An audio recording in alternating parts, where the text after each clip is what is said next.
Oh, it's time. Time to get radical. Viewer discretion is advised. Welcome to Radical Comment of the Week for May the 10th through the 16th, 2021. These are the very best comments from that time period. Starting out with the honorable mentions, we have Art Bell, The Winged Avenger, and Brian. The bronze medal comes to us from Red Stratus 97. Some of the channels I've been subbed to have said they have been approached by mobile game makers to do ads, but they have turned them down every single time. Not because they don't want to do ads, but because as a video game channel they don't want to support mobile games. In fact, they hate mobile games with a passion. The same people have said they would gladly do an ad about console game physical releases, but have said they never have been approached to do anything like that yet.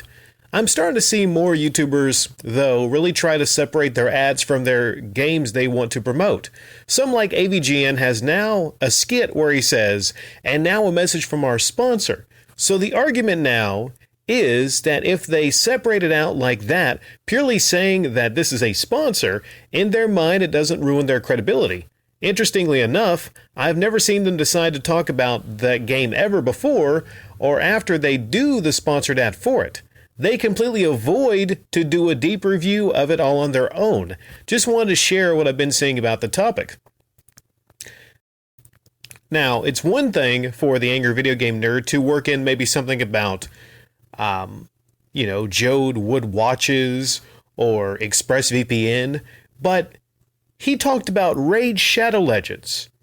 The angry video game nerd, I still can't get past that. The angry video game nerd, basically in an upload, not a separate upload, in the middle of an upload. I think it's actually worse if it's in the middle of a regular upload and not even just a separate upload. I think it's worse because you're basically interrupting that regular upload. Now a message from our sponsor. You're giving people, the angry video game nerd. And, I always say, like, don't you know there's a reason to why they approach you of all people? Don't you know? People approach the angry video game nerd to talk about Raid Shadow Legends because, they want some credibility from someone like the angry video game nerd. But the irony is, many ways, you wind up losing your built-up credibility when you do that shit. Thank you, Red Stratus. The silver medal comes to us from The Winged Avenger. The reason public opinion is so polarized on the Amico is that the very idea of the console is a huge, lofty dream that can never be realized. It's something that only huge corporations have succeeded in doing. So, on one hand, you have people who are rooting for Tommy Tallarico to achieve the impossible, and on the other, you have people who are incredulous looking at this guy and pointing out how crazy he is. Intellivision was a console, not a company. It was a game system created by a company, Mattel. It sounds funny to me that this new console is called the Intellivision Amico. It's like calling a console the Genesis Amico or the PlayStation Amico, but they're calling it that because they want people to think that today's Intellivision is the legendary company that battled Atari for dominance in the early 80s. That company was Mattel, and the company that now calls itself Intellivision Entertainment is just a room full of guys who simply do not have the means to put out a successful console. It takes a ton of money to convince developers of new games to focus on your new console. There's a lot of people that actually are behind Tommy. They're rooting for Tommy because they want to see this work. They want to see this happen. But it's not. It's just not. I mean, probably not in the way he wants it to be.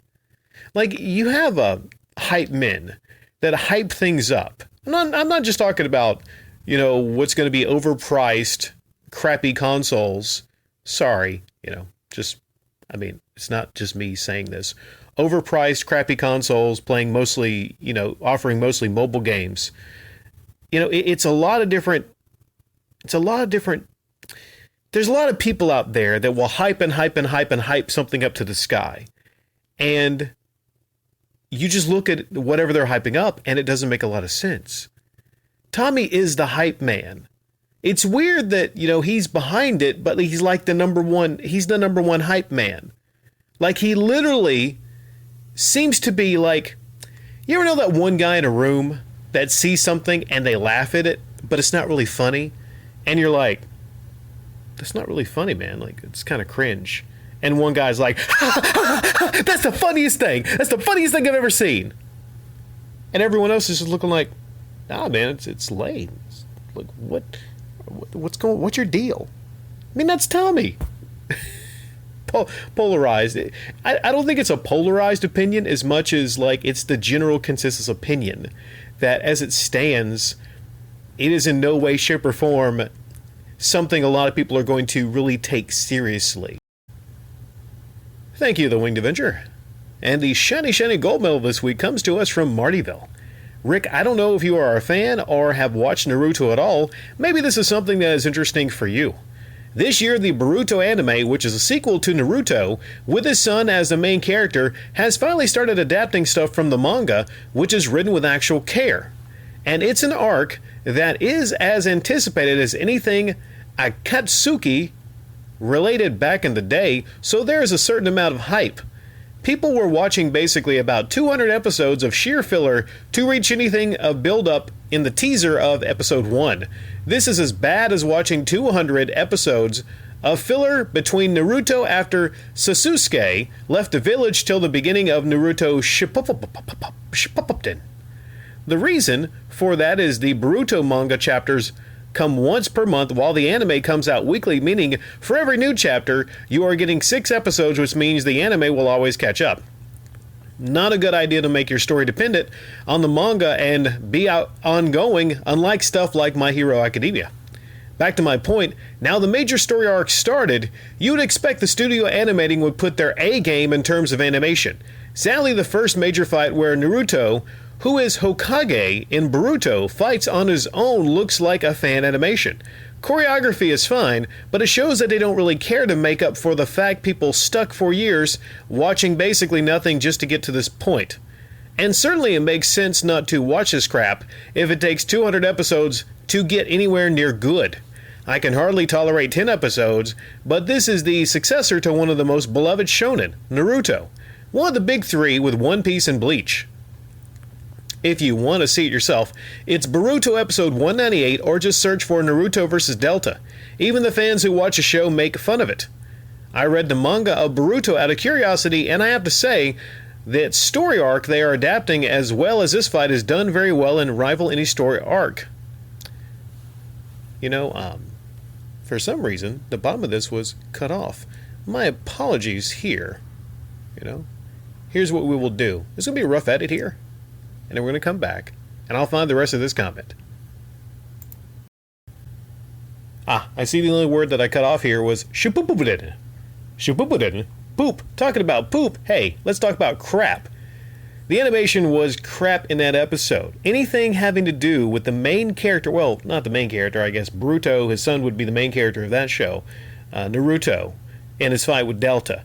There were hilarious scenes where I'm watching the fight, and I could literally count the frames of animation when he was knocked back by Delta, the chick he was fighting. And I'm thinking to myself, okay, so this was supposedly a big fight, right? A lot of build up to that fight. There's nothing really terrible about the fight. I mean, it was okay, it was decent. But for this to be a follow-up to Naruto, which had some really good fights. Naruto had some really good fights. There was a lot of annoying aspects about Naruto. Actually, the main character, Naruto, was incredibly annoying. I like some of the characters. I like the ninja with the eye patch. He was pretty badass.